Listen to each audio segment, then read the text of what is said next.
He has to do this every episode, by the way. The camera can't see you taking your hood off.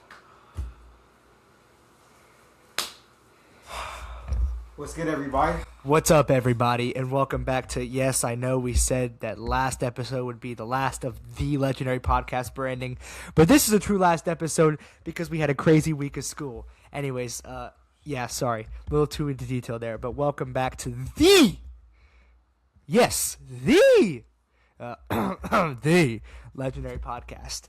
I'm your co-host, Avery Gibson. And I'm Trey Riddick. And we are back with another great episode for you, the viewers, of course. Who else will we be talking to? The ghost over there in the corner? Oh, no. Nah, we're trolling. I can't even lie. That's kind of cringy. My bad, y'all. I forgot to turn on the ring light. That's okay. I'll just turn that on real quick. Trey, why don't you give a quick little rundown of the day today? All right, everybody. Today we have a special episode for you guys. Today we'll have conference championship recaps. That's really right. We'll have Super Bowl predictions, Pro Bowl predictions, Bill Belichick news, answers, media, everything, and not even only that, but the Hall of Fame. Then we'll head into off-season moves for the NFL, new coaching gigs, a positive rant for the Falcons. Then we'll head into the NBA, talk about everything that's crazy, where will Giannis go. Then we'll head into Unrivaled, where we'll introduce what Unrivaled is, talk about it for a minute, and have fun. And then we're going back to WWE with the Royale Rumble being tomorrow. I'm excited to get into that. And then we'll end off with golf. Just some PGL fun, and PGA. PGA tours in full swing. Have a little bit of fun. But anyways, cue the intro.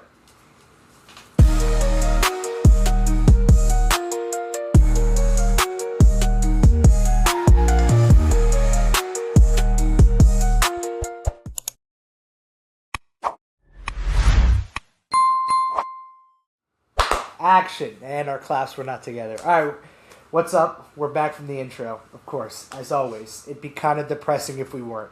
Anyway. The legendary podcast coming from intro only. Anyways, so we got quite a bit to talk about today.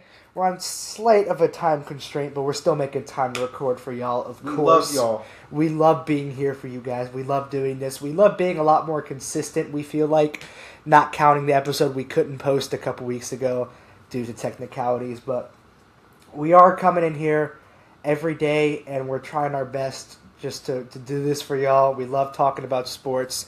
Ever since we, transformed over to a sports-focused podcast, we just find great joy in it. We love it. It's what we talk about the most. I mean, I can't go literally like 10 minutes without mentioning something about sports. Fun fact, today in U.S. history. Today in U.S. history, our coach was talking about how the cabinet of the government were in the upbringings of the USA and how it came to be. And it's just the cabinet. So like George Washington, he's like the head coach kind of. I was like, yeah, George Washington, he's like the general manager, and then below him, or he's like the president of football operations. Below him are the general manager and assistant general manager. Then it's the coach, and then it's the coordinators. And yes, then so the players are the people. Yes, so literally, again, I just think everything sports focused. Sorry, my laptop's tweaking over here. Okay, but yeah, I keep it sports focused, so I love it. Anyways, there's my little mini rant. Anyways, hope you guys enjoyed the episode. Peace. Nah, for real though. I'm just being corny today. My bad, y'all. Anyways, I think we should just get it started, as we always do. Pretty much until the season is over, we're gonna start off with football. We love football. This is like, we love football. So we could go anywhere with this, but I think it would make most sense to start off with our recap of the conference championship games. You want to flip a coin, see who gets to cover the boring game, and see who gets to cover the not as boring game. You want a rock, paper, scissors? Rock, paper, scissors? I best of three. Why are you going so fast? Rock, paper, scissors, shoot. Rock, paper, scissors, shoot. Rock, paper, scissors, shoot. Rock, paper, scissors, shoot. Hey! Alright, I'm going to take the Seahawks and Rams. This game was an absolute... not an absolute banger. It was pretty good, though. Wesley will tell you otherwise. If you don't know Wesley's our best friend. He's a Rams fan. But yeah, 31-27. So I don't know why I said not as boring. I guess I thought the Seahawks had more of a lead than I remembered. This game was great, though. We saw Stafford and Darnold go for over 340 yards each, 3 touchdowns. This was really the battle of the receivers, though. I mean, these are pretty much your 2 perennial Offensive Player of the Year candidates in Puka Nacua and JSN. And they did not disappoint in this matchup, pretty much going for basically identical stat lines in this game. Nacua, 9 receptions, 165 yards, averaging 18 yards a reception, and a touchdown with his longest reception going for 44 yards. And JSN, like I said, basically identical. 10 receptions, 153 yards, averaging 15 yards a reception, a touchdown, and his longest reception going for 42 yards.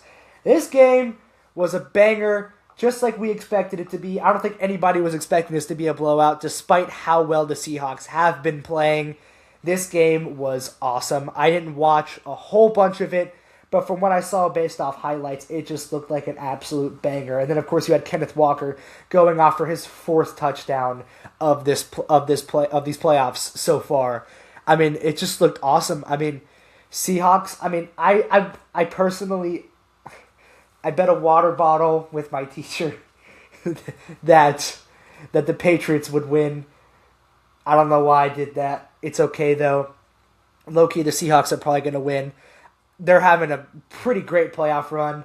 And, so they won the NFC Conference Championship game, and they advanced to the Super Bowl to play in San Francisco. It's going to be a banger. Now, Trey, tell us about the AFC Conference Championship, since you lost rock, paper, scissors. Here we go. Patriots, Broncos, AFC Championship. One of the worst and awful... But also, really close and kind of fun at the same time. Game, snowflake, flurry game. This game was all over the place. Yeah.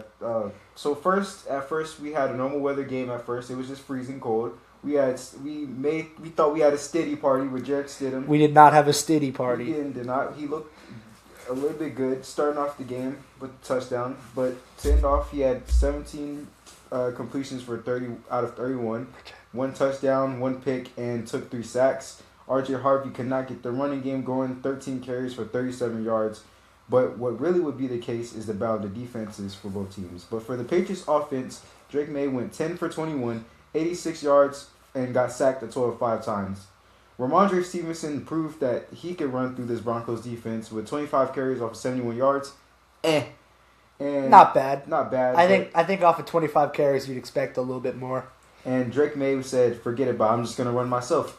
So Drake May had 10 carries for 65 yards and ran for a touchdown. Receiving wise, not too much, but the Patriots would end up winning 10-7 in a boring snow flurry game. And Stephon Diggs appears to be emotional, as he will be going to his first Super Bowl after all these years of playing in the NFL. And I'm happy for him, truly. I think it's just been a roller coaster of a season for him, especially off the field. Yeah. But yeah, I mean, the game was like, I gotta say, when Stidham threw that first touchdown, I was like, okay, hold up now. This could be a banger. That's what I thought. It wasn't really a banger. Not really. No. It was fine. Congratulations to New England for pretty much completing your 5-year rebuild. You're back. Patriots fans, honestly, I know Patriots fans are really happy, but at the end of the day, they're also probably also at the same time just like, cool, we made it.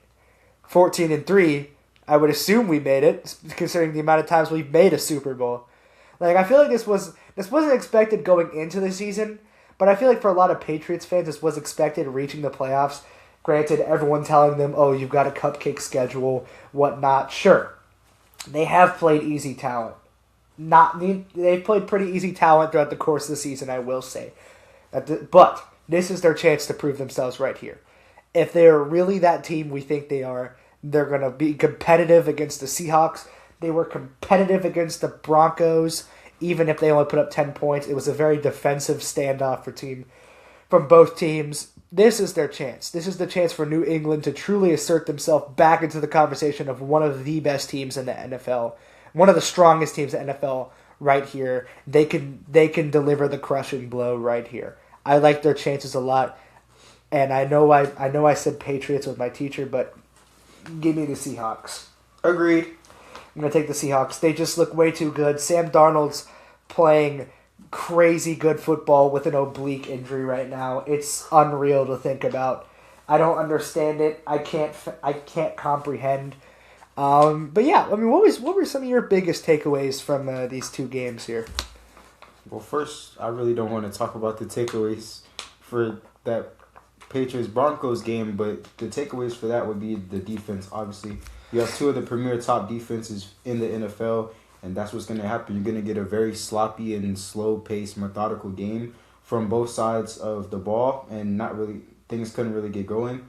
But for the Rams and the Seahawks, we pretty much was going to expect a cinema game throughout all of history. Especially the past two games they played this season. So we basically got a little mini Super Bowl, but just in an NFC Championship vibe, and that's what I really like from that game. It's like how people consider Georgia-Ohio State's game to be the national championship, really, because either of those teams were going to beat up on TCU. So we got a team two teams with two of the best receivers in the NFL currently, especially this season, going head-to-head, and it was just fun to watch both of these quarterbacks throw the ball downfield. It's like a fireworks show. Just going back and forth. But at the end of the day, the Seahawks got the W, and I think the Rams just have a little bit more things to capitalize on. Fixing up the defense with the DBs would be my first start, but I know Sean McVay is going to turn us around. And you know what they say every year with the team that loses, they're going to be back next year. So I agree. I'm excited about that. But give me the Seahawks because I like the way they've constructed the defense, the DBs. They look to be firing on all cylinders of the ball. I think that the Patriots are going to have a hard time with JSN going all over through the field. His route running is elite. You know, Rashid Shaheed is somebody you should be fearful of. Rashid Shaheed is somebody you should be... Rashid Shaheed. Is somebody you should be fear of. But not only that, but you should really fear of Kenneth Walker because... He was tearing up that Rams defense. He's been tearing up defenses in the past two games he's played. And I don't expect any differently in the Super Bowl. Me neither. And I think that he low-key was just playing around with the defense a little bit. Just I agree. Running around, juking and all that. So if I'm the Patriots, I low-key would probably want Sam Darnold to pass the ball more. I'd want to stop that ground attack way much because for the past two games, it looks like it's been K9's job to go on a wear and tear. I agree. He's definitely picked up, especially in that first game. He definitely picked up a bit of the slack there as Darnold was still recovering for sure. I mean, the Seahawks can hit you from all attack angles. They've got arguably a top 15 running back in the league if they would just give him more carries for sure. Top 15 running back. You've got a top 10 quarterback in my opinion. I think Sam Darnold can finally be entered into that conversation. Granted, yes, this first season was really good, and I know those last two games were not good, but after the way he's played this season, I could put him top 10, top 12, probably top 12. And then you've obviously got like a top 3 receiver in the league. You've got you got a decent offensive line. You got a top 5 defense in my opinion. You've got it all on both sides of the ball. I mean, once again, I don't know if we mentioned this last week, but the Seahawks easily have the best defense since Legion of Boom. This has been their best defense by far, and no one's really talked about it. I feel like they've started to talk about it more, but throughout the course of the season, they just weren't talked about enough. Granted, we had the Texans defense and, of course, the Falcons defense showing life for the first time in years definitely was a topic of conversation. But the Seahawks just kind of felt overlooked, and they were great this year. I mean, they got their safety finishing finalist for Defensive Rookie of the Year, Nick Imawari. Their pickup, they had some great offseason pickups, including, what's his name, from the Cowboys. DeMarcus Lawrence. DeMarcus Lawrence. Getting him was big. He had a decent season. This is a great defense, and I really like the Seahawks team. So, once again, give me the Seahawks. All right. But, I think... Where do you want to go next? Because I think we should go ahead and we should go over to the Pro Bowl because that's the biggest thing I think we should decode. So I'm gonna let you go ahead and say what you have to say. I'll come back on my opinions. It doesn't matter what we say; it's just your opinion. In my opinion, and I love fan vote, it should be required in every All-Star game. I'm pretty sure it is, which is good. We need the fan vote. It's great. It's necessary.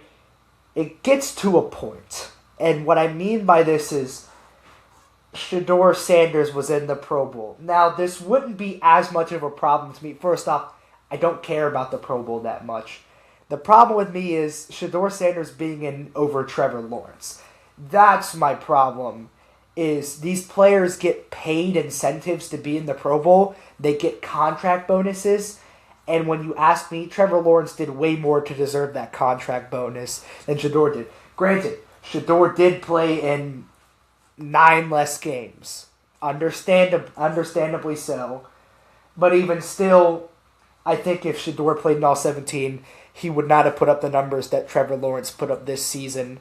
Trevor Lawrence, with his breakout year, playing all 17 games, going 13-4, literally 4,000 passing yards, 29 passing touchdowns, 12 interceptions, with a passer rating of 91, and then he also had 9 rushing touchdowns and like 360 rushing yards.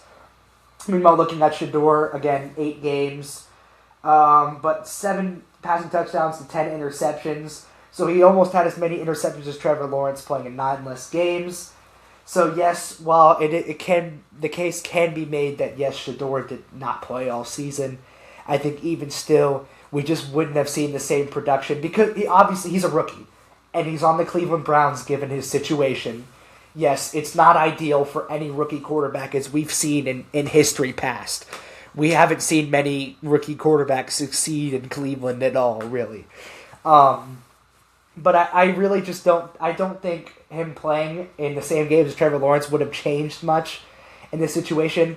I really do think Trevor Lawrence deserves to be in the Pro Bowl more than Shedeur Sanders. He worked really hard this season. He took a Jaguars offense that we didn't really think was quite ready enough yet. He took this team and brought them to the playoffs with third seed, I think.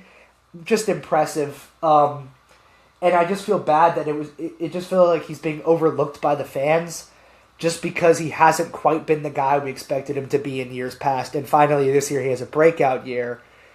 But because Shedeur Sanders is so big with the media and big with the fans and big with the kids, we see him get in over Trevor Lawrence, and I think that's where fan vote just kind of...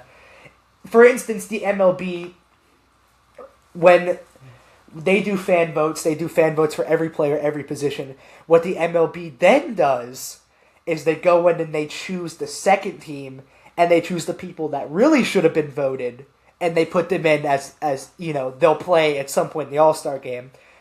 And I think that's what needs to be implemented here, is I think we already had our phase of voting, so then for the guys that make the Super Bowl and can't necessarily play, then the NFL picks those guys. It shouldn't necessarily be up to the fans, because I certainly think if it was up to the NFL, Trevor Lawrence probably would be here. And don't get me wrong, this is no disrespect to Shedeur Sanders. Again, rookie in Cleveland. It's very hard to succeed given your circumstances. Trevor Lawrence really just was that guy this year. And there's not a world where even if Shedeur played all 17 games, he wasn't going to put up the same numbers as Trevor Lawrence. Trevor Lawrence worked really hard, and I just feel bad that he did get snubbed of a Pro Bowl incentive and a contract bonus. But yeah, I think fan vote just gets to a point where, sometimes the NFL has, once the fan vote is over, the NFL adds the players who they think should be in once you get your Super Bowl guys, because clearly, as we saw, NFL fans could be extremely biased. We saw Travis Kelce lead all Pro Bowlers in votes because, well, look at who he's engaged to, right? Of course he's going to lead everyone in votes. And yes, Travis Kelce was good this season. One of his better seasons in the past couple of years for sure. 800 yards and I think 5 or 6 touchdowns. Not too shabby, especially considering he was a part of a mostly lackluster Chiefs offense all year. But it just gets to a point where once the first phase of fan voting is in, the NFL can then decide, oh, once these two teams make the Super Bowl, we choose who gets in the Pro Bowl depending on the selections that have already been made. All right, and here's my opinion on the base of the topic. I would just like to go ahead and say, off a disclaimer, nobody has forced me to say this. If you reading my facial expressions, I just was listening to what he has to say. Earlier this week, if you asked me, I felt like Shador deserved to be in the Pro Bowl. But sometimes, as a person, you have to sit down and think, and I would like to apologize for my take on behalf of my co-host. There's no need to apologize. I will go ahead and say this right now. I love the fan voting thing because as a fan myself, yes, I would vote for the star players of who I want to see in the Pro Bowl. 100%. That's why I think that should stay and who you want to see in the Pro Bowl. But regardless, I agree with Avery because there's no reason why that Trevor Lawrence has done all these things during this season, and there's a reason why he should be in the Pro Bowl.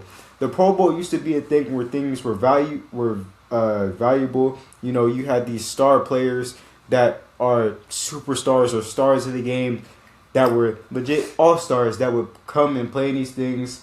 And now it just looks like the Pro Bowl it's just a popularity competition. Yeah, and it's just downgraded. I mean, the skills challenges, that's cool, but from going from tackle to flag football, it's like a TikTok event. It's drugged down. And it's just meant to be like highlights that the NFL can post on their TikTok page, really. Yeah. And I understand that y'all want to do this for the love of the game, but what really should happen, just like the NBA, it should be the NFC versus AFC, and the NBA should have East versus West competing with each other. And we're just not seeing that in the United States in sports. People are not competing the way they should. Because they get paid so much now. They're so worried about money, bonus incentives for playing a set amount of games. They don't want to risk injury, which is fair. Fair. You don't want to risk injury. 100% fair. Fair, easily. We're not asking for bone-crushing hits, though, at the same time. But I want to see y'all be at y'all best. I want to see fun. I want to see competitiveness. Because at the end of the day, that's what sports is about for me. I don't play my sport for money. I play my sport because I have the love and desire to play it. So there's no diss because everybody knows I love Shador. Put the wrist up, do the time, perfect timing, all that. But as a rookie, he should not have made it. I'm not saying that he won't be a Pro Bowler down the line. Oh, 100%. Because I think he will be a Pro Bowler. He just plays for the Cleveland Browns. I know a lot of people like to give him crap just because, nepotism and all that, but the man works hard. He has the skill set, and we just didn't see it. Obviously, rookies are going to struggle no matter what team you're on, especially if you're a rookie quarterback because, most rookie quarterbacks are not placed into the most ideal situations. And they're just going to struggle because they go making that switch from college to NFL. It's never easy. Jackson Dart was pretty good this year. Yeah. He made pretty well of it. But even then, he still struggled. And obviously, we see those, not rarities but oddities in a sense. C.J. Stroud, JD5, RG3.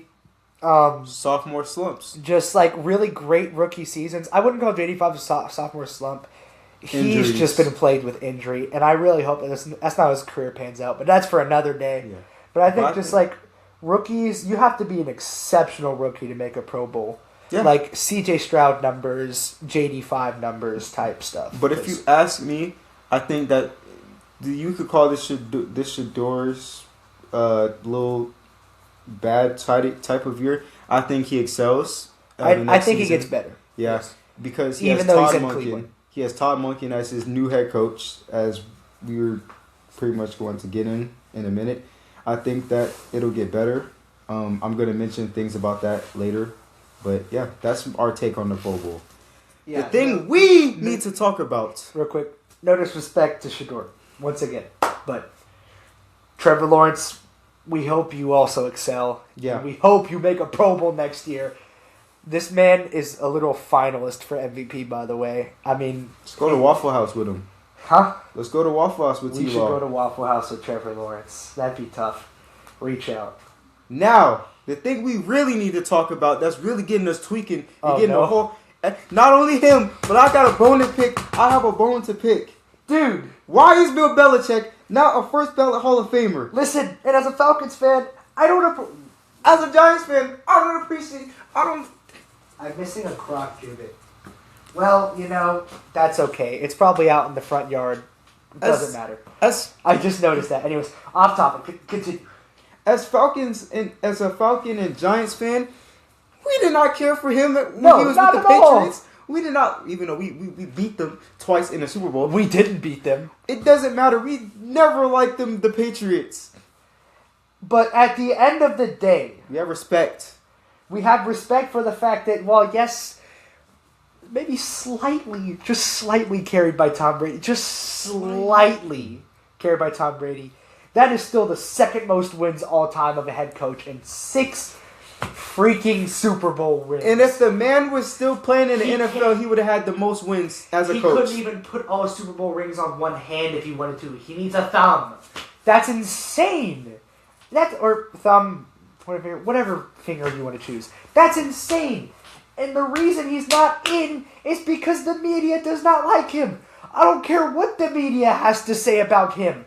Just respect the fact that this man is one of the greatest of all time. I don't care how he dissed you. I don't care how he brushed you off in interviews. I don't care how butthurt you are to this day about it. And you know it's Bill Belichick. You know what you're going to get. Exactly. You should know what you're getting. Bill Belichick does not like the media. He doesn't talk to the media. It's not his thing. He does not like the media. Granted, the media has done him dirty in a sense. As a matter of fact, you thought I was done with just Bill Belichick. Now you're getting Trey. Why is Eli Manning getting skipped in the Hall of Fame again? Granted, it's going to take him a minute to get in, though. I understand, but the man, anybody that's calling him average, I have an issue with anybody that's calling him average. He's not an average quarterback. He has 2 Super Bowls. He's won 2 Super Bowls. The Giants' record was not like any other team's record that's just been dominating. No, we slid under the radar and we won those Super Bowls. We beat a Tom Brady. Not once, twice. He deserves to go unrecognized. His stats, putting up 4,000, almost 5,000 to yards per season consistently. That's not even consistent. That's dog numbers right there. He should be in the Hall of Fame. First ballot? No. That's fine. You can say he's not a first ballot Hall of Famer. But getting skipped once again, yeah, that's a crime. And not only was he skipped he was skipped in New Orleans, his hometown growing up. I think there maybe would have been something that would have compared with it, little home cooking, little family ties. Fine, say what you want to say about the first ballot stuff. Eli Manning deserves to be in the Hall of Fame. Eventually. If you want to throw Tony Romo in before him, then we're going to really have an issue because there's not even a question. I don't know, Jim. Anybody that wants to throw Tony Romo in before Eli Manning, rethink this. You need to come have a conversation with me about that. That's where we're getting off topic because what are going on with these Hall of Fame voters? It's the media. It's bias. Yeah, and I don't know if the media has a problem. Eli Manning's not a first ballot. I don't know if he's even a second ballot. He's going to get it eventually. Second to third ballot. Again, it's like an Andrew Jones situation. It's going to take him a while to get in, but he's finally going to do it at some point. Well, he just needs to garner up votes. No doubt, he's still a Hall of Famer. Yeah, 100%. I just again, maybe not, definitely not average, but above average. And honestly, without those 2 Super Bowl rings, he's not a Hall of Famer. The 2 Super Bowl rings are really what propels him up to that next level. Would you throw Matt Ryan in the Hall of Fame? Because they have similar type numbers. Yeah, never mind. You got me. I can't lie. I would throw Matt Ryan in the Hall of Fame, but that's because that's bias. That's bias, though. I love Matt Ryan, though. Listen. Now you have your chance to talk about Matt Ryan as we have our Falcons offseason rant positively. Hi, guys. So, how's it going? I'm a Falcons fan, and as you know, Atlanta Falcons. And as you know, Falcons fans don't usually get to experience joy. So I've been a little jolly lately because it seems to be we've been making all the right offseason moves, and I'm all here for it. And I have something that, and while yes, I've had hope in past seasons, I have more hope now than I have in a while. And yeah, I'm feeling really great. We got Ian Cunningham to be our new general manager, which is just the best possible move we could have made. Truly. Ian Ian Cunningham. Sorry, I was tweeting for a second. Ian Cunningham, assistant general manager of the Chicago Bears, comes over here. And if you kept up with the Chicago Bears offseason, which you definitely did because it felt like their names were everywhere these past 2 off seasons, they made all the right moves. You look at what they're doing now, and that is all big part and thanks to what Ian Cunningham did for that franchise. They went out and got Ben Johnson, the most highly touted head coaching candidate last year in that offseason. They drafted Caleb Williams. They drafted Rome Odunze. They went and they traded and they signed guys. They re-signed guys on good contracts. The amount of all-pros that they've had players make since he's been involved with that front office since 2022. Gotta love it. Again, Kevin Stefanski, we talked about him last week. I'm all here for it. Great relations with Kirk Cousins. While I know it's been talks that he will be released, I'm hoping he stays because Kevin Stefanski can help Kirk, which then Kirk can help Michael Penix. But yeah, no, Kevin Stefanski, great relations with Kirk Cousins, as you know, both in Minnesota in 2019, and Kirk Cousins was one of the best starting quarterbacks in that season. Again, 4th amongst all starters in QBR, and just a great offense. I'm loving this Kevin Stefanski hire. I'm loving Matt Ryan as the new president of football operations. Things are looking great, and like I said, we're getting Ian Cunningham right before the Super Bowl, which means he has time to prepare now and hopefully get the off season into full swing. Pick up some help in the secondary, not so much in the safeties, but in the cornerbacks. We're definitely good on safeties. Xavier Watson, Jesse Bates are elite. Probably the best safety core in the NFL right now, if not top 3. But yeah, just get some help with corners. Hopefully get out and get George Pickens. That's my big ask that I don't know will happen. I'm hoping for it. I'm really hoping.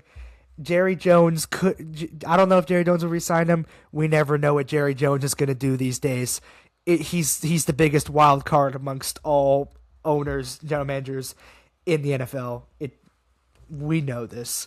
Hoping maybe get George Pickens, born and raised not too far from here in Alabama, college alma mater here at UGA.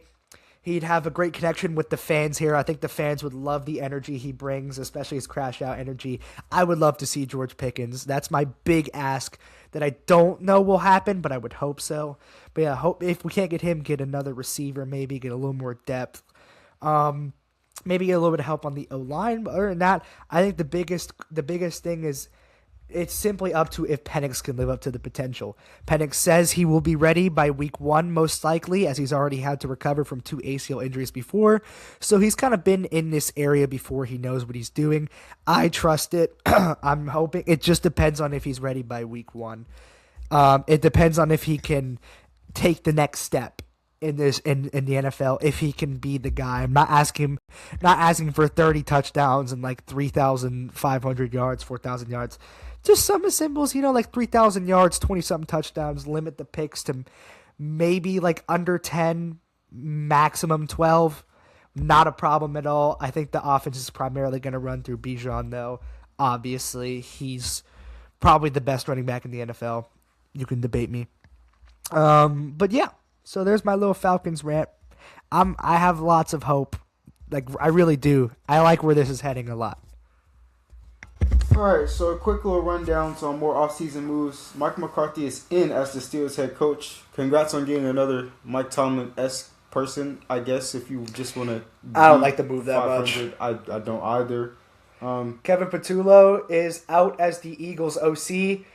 The nightmare is over for the Eagles fan base. Your offense might actually be competent again, but the Eagles did hire Packers quarterbacks coach Sean Mannion. Yeah, that's the savior, man. As the offensive coordinator. I like that a lot. Jordan Love and Malik Willis showed great signs, great flashes of capability and leadership and just great talent this year. Malik Willis might even get a starting job somewhere, depending on who wants to pick him up. My brother, Clint Kubiak, is going to start interviewing for head coaching jobs soon. Raiders. I honestly, I saw an article, and a lot of people are saying that Clint Kubiak might as well be better off staying with Seattle at this point, because at this point the Raiders and Cardinals are kind of just in a really gray area. There's not much you can do to save them within the next few years. They're going to require a lot of help. Cardinals not as much, but definitely Raiders. That's not a gray area. That's a red to black area. I agree.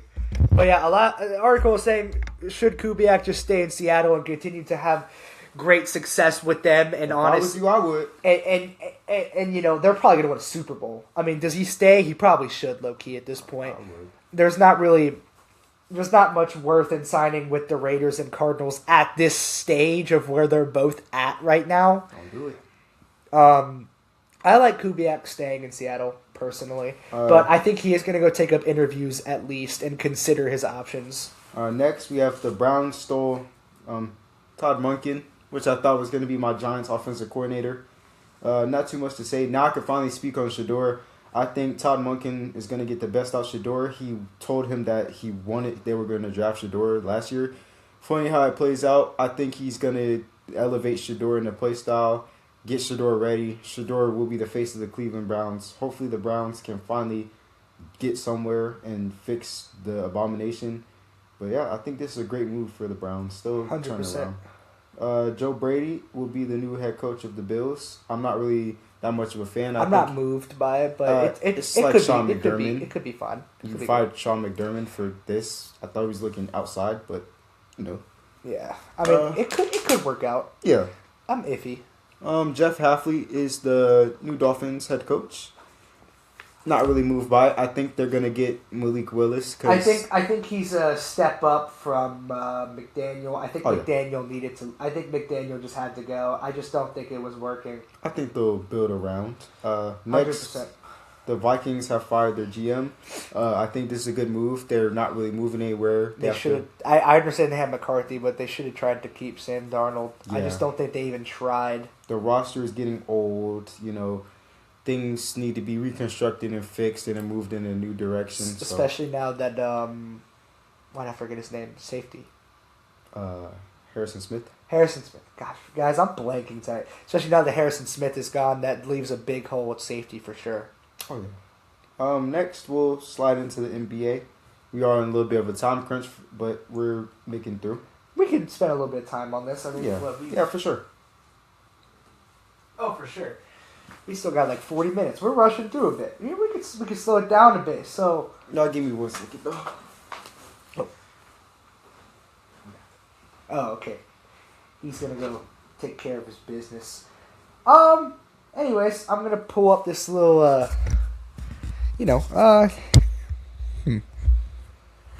As I pull up this slate of NBA games that happened yesterday, and that are currently happening right now, and anyways, hope y'all are doing great.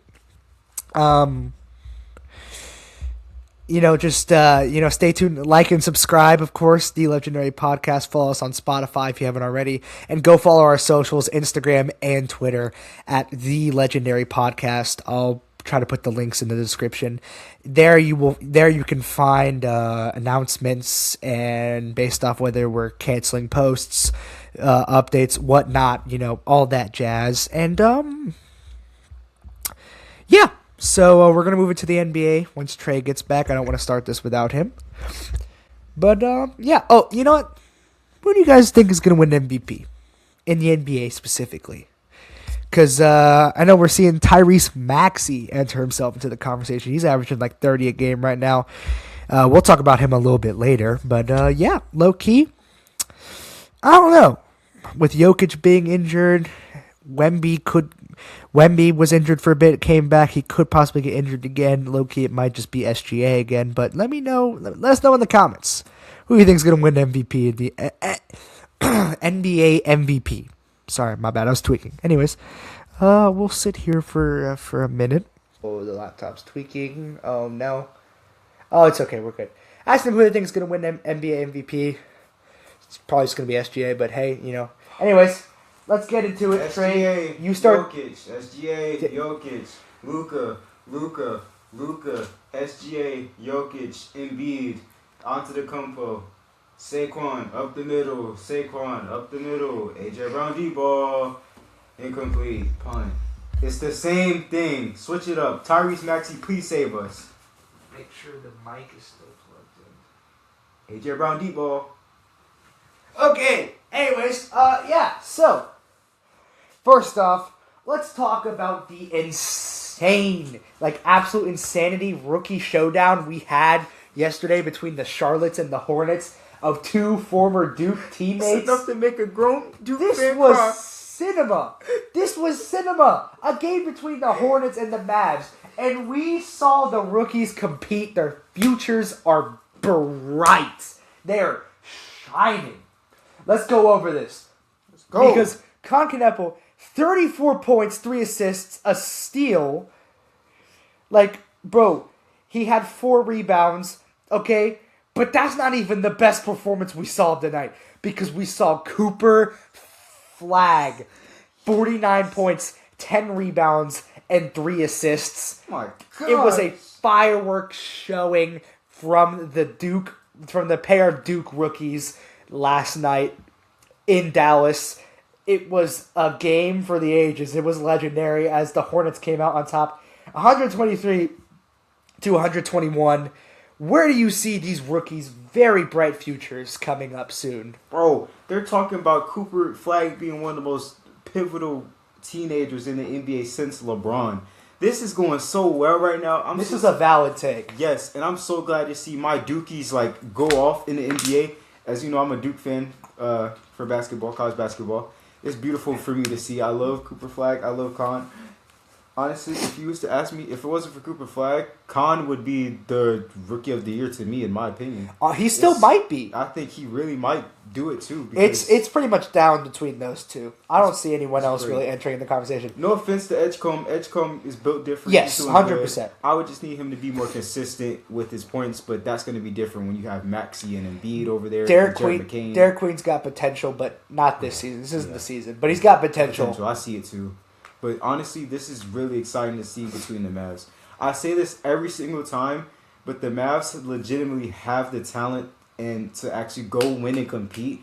It's just the ownership decisions is just not right for them. But they got rid of Nico Harrison. So I think that They're heading towards a better direction. So I think if they get the talent right, fix everything, this team can actually be competitive because they got their marquee guy. I like it. Now, from former duos to current duos, let's talk about the duo that's just been lights out in Philly as of lately. Let's talk about Joel Embiid and Tyrese Maxey. Because, I mean, hey, even Paul George been kind of balling out too. Oh, yeah, I've been seeing that too. Oh, my gosh. But listen, man, it's really about Embiid and Tyrese Maxey. Let's talk about these two because Maxey has now entered himself into the MVP conversation. My savior. Like I said earlier, he's averaging 29, 4, and 7. Going crazy. I mean, he's shooting 47 from the 3. It's 38% 3-point percentage, 47% field goal percentage. He's going crazy. I mean, really, just he's having a heck of a season so far.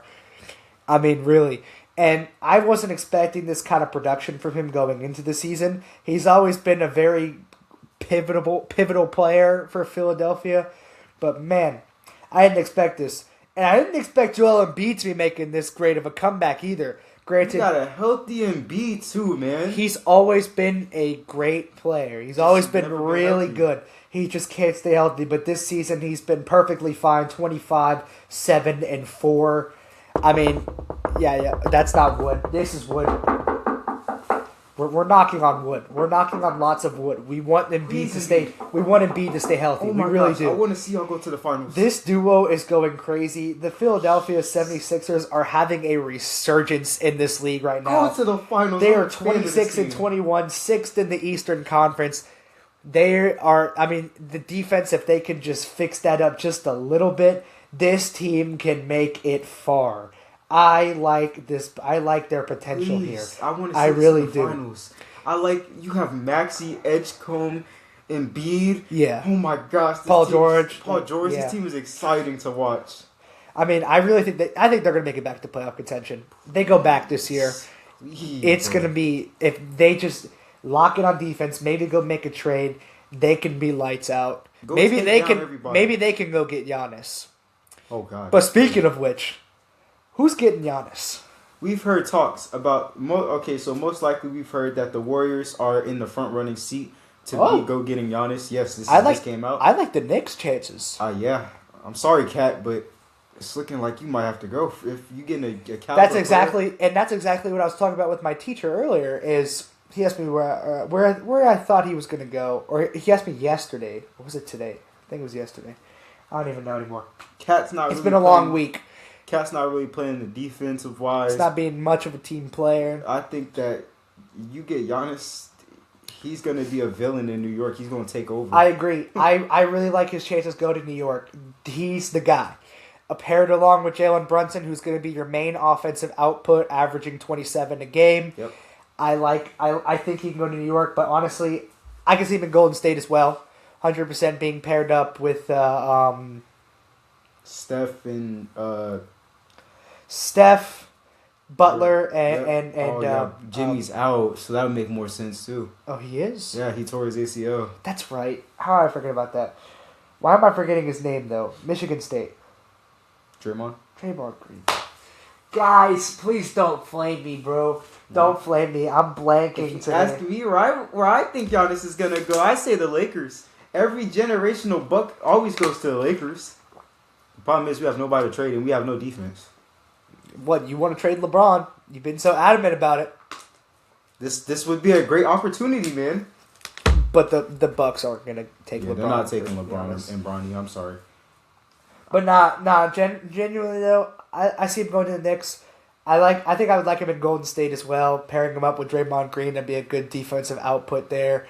That's like two of my current favorites on one team. I'd tune in to watch. That'd be real nice there, especially like you said with Jimmy Butler being out the ACL. I don't know how I forgot about that.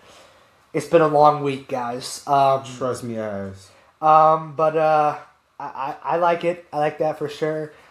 But either way, if he goes to the Knicks, I don't know why I said either way. Cat's getting traded. I guess Cat's probably going to be traded somewhere. Yeah. Whether it's going to the Bucks for Giannis, whatnot, he's going somewhere. Honestly, the Bucks could use some more offense, and the Knicks could use some defense. So why not just kind of make a little, flip flop there? Yeah. And it's not going to solve the problems for the Bucks necessarily, but it's definitely going to put some flex tape over that hole, just a bit. I like it. I think he's going to the Knicks. Me personally. I agree. Give me the Knicks. They're going to get him. I know the Golden State has entered themselves in the convo. Give me the Knicks. So, anything else really going on in the NBA? I mean, honestly, just some quick updates. Pistons still number one in the East. Lakers beating Washington right now 100-66 in the third quarter. It's a At least we did beat that down. Right. Celtics beating Sacramento 70-46 towards the end of the second. Not surprised. Beat down. Knicks beating Portland 56-46 near the end of the second. Not necessarily beat down, but expected.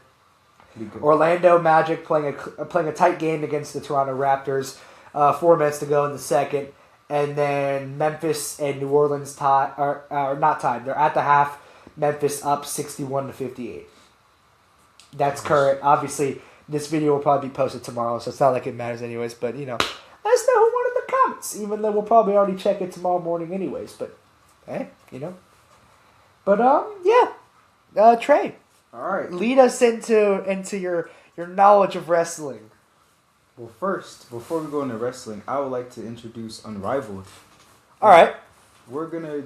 Today is the introduction of a women's basketball league that's sort of similar with the WNBA, but just in the off season. We have Unrivaled. So just like he has tomorrow's golf league, I will be covering NPGA. I will be covering something new and fresh, just a different basketball league. So if y'all don't know, because I know women's sports isn't something people normally talk about a lot, so I'm going to give y'all a little introductory. So the League Unrivaled is co-founded by Breonna Stewart and Nafisa Collier, two legends and female legends of the game of basketball, but it is backed by legendary athletes including Alex Morgan, Megan Rapinoe, Carmelo Anthony, Steve Nash, and more. And so it's new to sports compensation and ownership of the game of women's basketball. Teams will compete along. It's like 3v3s sometimes. All stars, and it's just to play ball. Teams will just go around, and you have all these investments from big people stepping up. And here's is a little bit of games we have going on. Or let me just introduce y'all to the clubs. Let me just get it for y'all. We have a team called The Breeze. It is you have Paige Beckers, Rakia Jackson, Cam Brink. That's one team. You have teams with Natasha Cloud. And you have teams with it's like an overall superstar type of feel in the league. Unrivaled is something on TV in case y'all get bored or want to watch something different with basketball. You have teams like the Rose Basketball Club, the Phantom, the Mist, the Lunar Owls, the Laces, the Hive, the Vinyl. It's just all sorts of these teams that play 3-on-3 or bigger, and they just try to compete, and it's on TNT.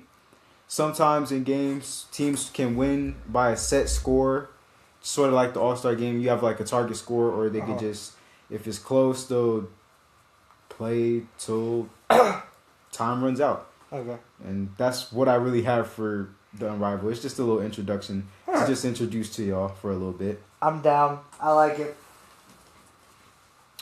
Next, we have the WWE. Now this is where it gets good. This is where we're going to actually have a banger. All right. Tomorrow is the Royal Rumble at Saudi Arabia at 2 o'clock tomorrow. Hopefully, I'll try to find somewhere to watch this. I love WWE. Like I said last week, my prediction was Obafemi and did I say Liv Morgan to win? I think I said Liv Morgan to win. I don't know. I forgot my predictions. I'll go back. But I know for a fact I said Obafemi. And did I say Jacob Fatu? I did say Jacob Fatu. Jacob Fatu! Because he has a chance to win. Yes! We'll never count out Jacob We Fatu. love the GOAT. An absolute legend of this channel. Welcome to the road to WrestleMania. This is the time where we finally will see who goes on to win the Royal Rumble to face whoever champion they want to face at WrestleMania.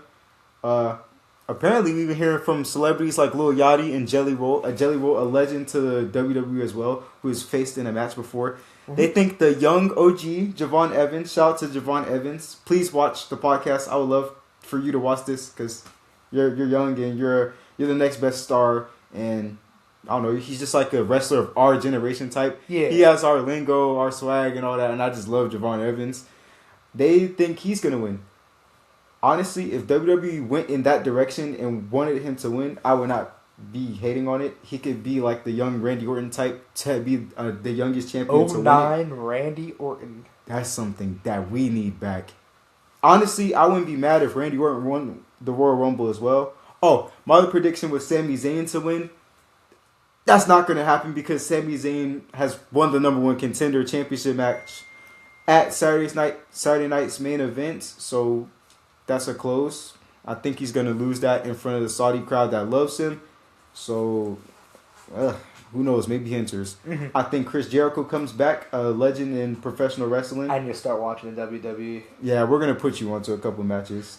We'll see about that, honestly. Sort of blanking here. We have AJ Styles, another legend in the wrestling game, coming from TNA and all these other companies. This is apparently, I know I said that he was going to retire later down the road, but this might be his last match of all. I hope this isn't because his career is on the line, and I think that he honestly, hopefully gets the win against Gunther and doesn't retire because I want to see him have one more championship run. Earlier today I watched a little bit of promo because some people, YouTubers, stream it and they're in Saudi, so earlier times affect the streams. Some of the stuff in his promos saying to the crowd, this is the house, SmackDown's the house that AJ Styles built, almost brought a tear to my eye because he honestly was somebody I grew up watching when he came into the WWE not that long ago, and I've just enjoyed and watched it. But today we're going to be talking about the Finn Balor bipolar push. I call it the Finn Balor bipolar push is because he's with this heel faction. Heels are the bad guys. Baby faces are the good guys. He's with this heel faction called the Judgment Day. The Judgment Day has fallen off ever since. And they just been struggling. Finn Balor's just been losing a lot of matches, which I get. It's the WWE. It is a tough business, but things are different. I would like him to go away. He's been fighting. It looked like he was turning face for a minute, but now it's like he's ping-ponging back and forth. I hope this is the time where he breaks free and leaves the Judgment Day and goes back to being face Finn Balor, setting up Dirty Dominic Mysterio and him maybe at WrestleMania and getting that elevated push. If not, we'll see.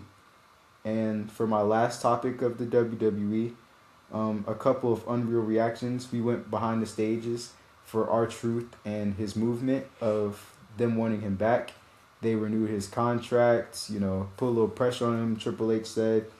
And we saw that Seth Rollins and how the rules came down. Now, Seth Rollins is currently injured with a shoulder injury. But obviously, we just can't trust him since he lies about his injuries, comes back, and makes it the greatest thing of all time. I'm expecting him to be back at the Rumble on social media for WWE 2K26. He's not in the sling no more. He look all right to me. I think he's going to be back, hopefully, for the Rumble. If not, he's definitely on track for WrestleMania, just like he said in the article I read last week. That is all for my WWE segment. Come back next week for the results of the Royale Rumble. 5-2. And that is what we have. Let's hop into the PGA and TGL. PGA is simple, as we're just going to do a quick little recap here. Just talk about what's going on. PGA Tour is in swing, it seems to be. Farmers Insurance Open is happening currently right now at Torrey Pines Golf Course, the South Course. Currently, let's see if we look here. Justin Rose is leading with a total of 17 under par, 7 under through round 2, through a total of 18 holes, with Power up behind him. And then we have McGreevy. So not a bunch of the insane star power that we're going to see throughout the course of this PGA Tour season, but still some very talented guys here. And then, next week we have the Phoenix Open coming up. Love the Phoenix Open. If you haven't watched the Phoenix Open, it's awesome. It's a really fun hole. It's a really fun course played at TPC Scottsdale Stadium course, where the 16th hole is actually a Coliseum. It's a par 3. If you make a hole-in-one, the entire Coliseum cheers super loud, throws beer cans, and shakes their water, and they just go crazy. I love it. The tee box are little dump trucks because it's sponsored by what's the company called? The dump truck company, Waste Management. They're sponsored by Waste Management, so their tee box are little dump trucks, and it's really fun, and I love it. So that's going to be in Scottsdale, Arizona next week. TPC Scottsdale Stadium course. That's going to be the Coliseum 16th hole. I'm excited for that. But other than that, really looking at TGL, not too much has changed since we covered last week.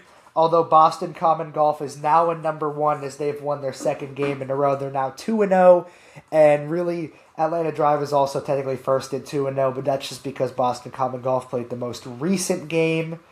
And you have New York Golf Club and Los Angeles Golf Club tied at third and fourth.